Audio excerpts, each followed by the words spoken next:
Alright guys, I had no video for you yesterday. I don't have much today either. We're under some flooding conditions again. It flooded last night. Everything was underwater again, terribly.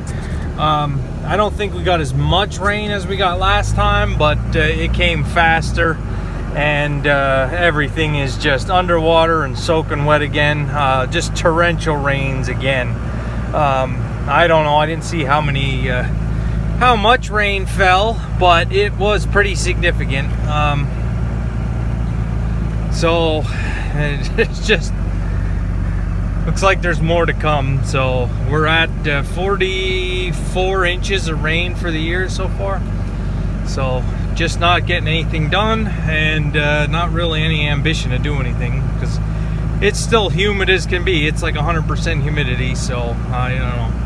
Rainforest. So my field of corn down below is underwater again. Buildings all have water in them. It's just repeat of last time. So still no hay making, still no anything. So all right, see you later.